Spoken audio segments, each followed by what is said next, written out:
3. Back in Caldera, I became quite skilled at archery, swords, axes, enchanting, and creativity, with a newfound skill in marksmanship. It was the guitar, a foreign instrument that my father played, that made me fall in love with music and the way it could make kindred dance with joy, calm him, and at times relieve him of pain and sadness. Alexa enjoyed and occasionally danced to the music as well. Armed with a guitar, a bow, some makeshift leather armor, a blunt sword gifted to me by my father, and a wooden fire shield I had enchanted using the sunlight, I was ready to go on my own adventures, out into the world. I packed a few sacks in my backpack with necessities, then headed on my way, ready for an adventure. After a few weeks' walk, I met the coastline. I then followed it down south until I came across an old shipwreck. There was an old rickety raft conveniently on the shoreline, still intact, oars and all. From here, I set sail west towards an island I could see in the very far distance. It was not likely visible to the other non-Alpine races. After a day of rowing, I met with this island. It seemed to be of an old, eroded stone mountain. There was a small stone dwemer building, set upon the right side of the island. The dwemer were an ancient race of elves, masters of engineering and architecture. On the left, a rocky outcrop, with handfuls of willow trees placed at random. This place seemed to be abandoned for an age. I believe none had set their foot on these grounds since the Dwemer days of old. I tied up my raft to the docks, collected my items, and walked towards the Dwemer building.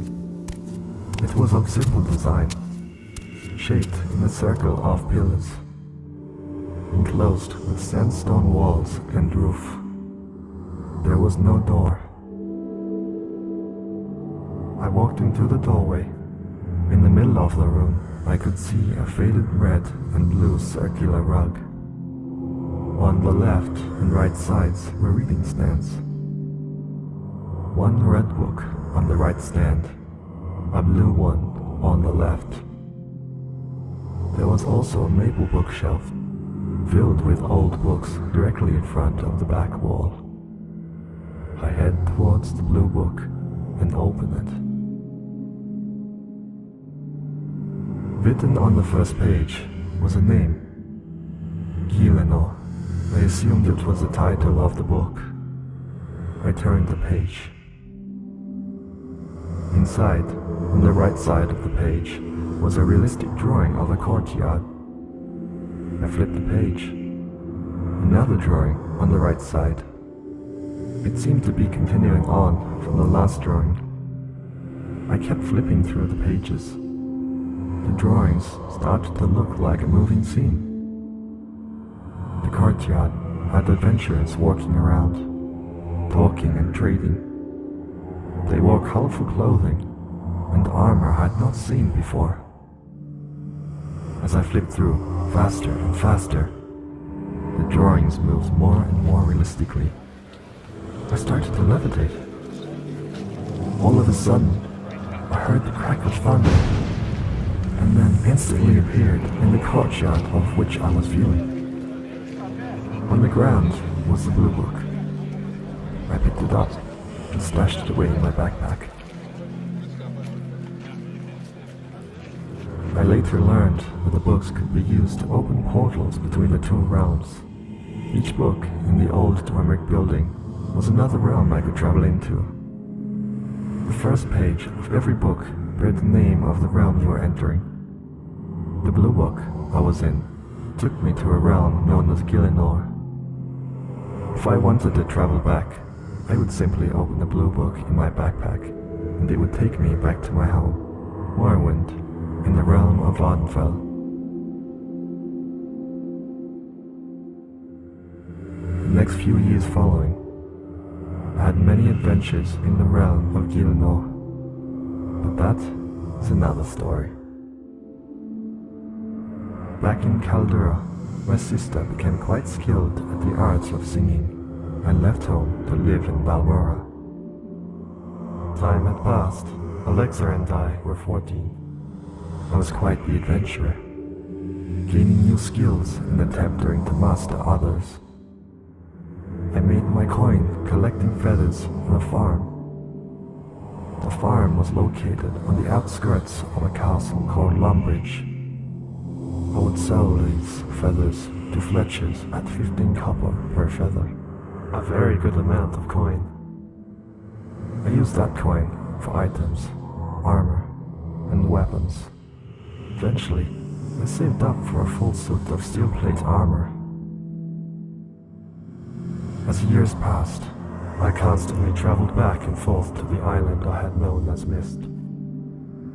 I previously visited other books, and I entered multiple realms. One book, containing the realm of Sanctuary, was filled with horrors one cannot even begin to imagine. I ventured to this realm, but again, another story. I remember glimpsing through one book on the maple bookshelf that particularly took my eye. The realm was called Azeroth. It was filled with orcs, trolls, minotaurs, purple-skinned wood elves, and other variant human races. They seemed to be at war.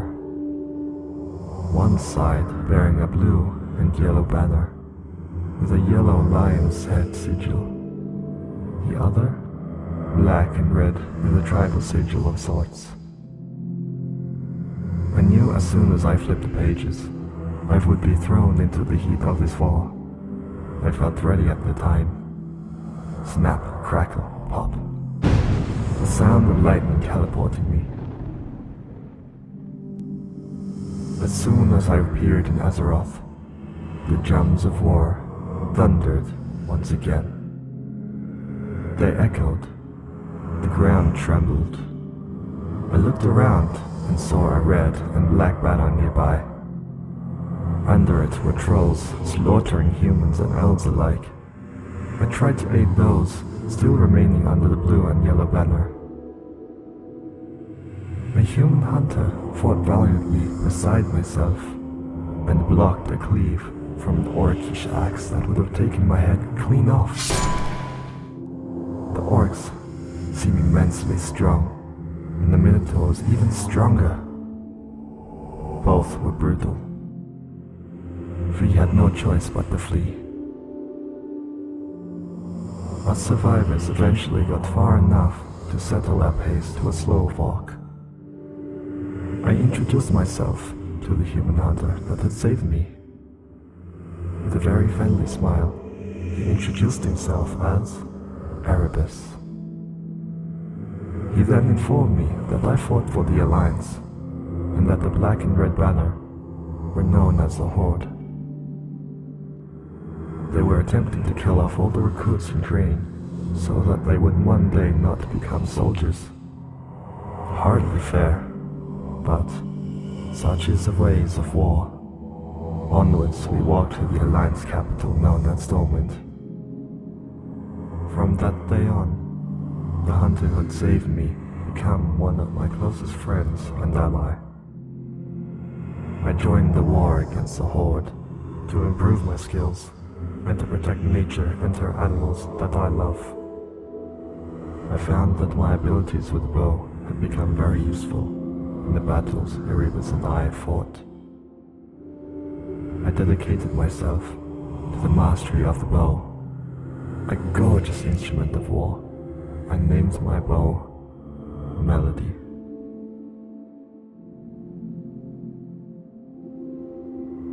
I become classed as a hunter, like my friend Erebus, due to using a bow as my primary weapon, and having an animal fight along my side. The two main identifiers of a true hunter.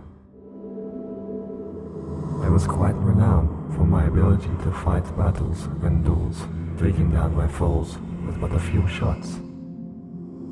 Sometimes, I would not wear armor into battle. It made me bulky and slow. Speed is what kept me alive. The elves knew me as Ithican.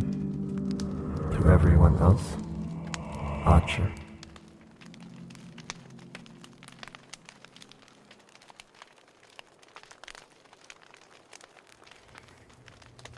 Hello, fire.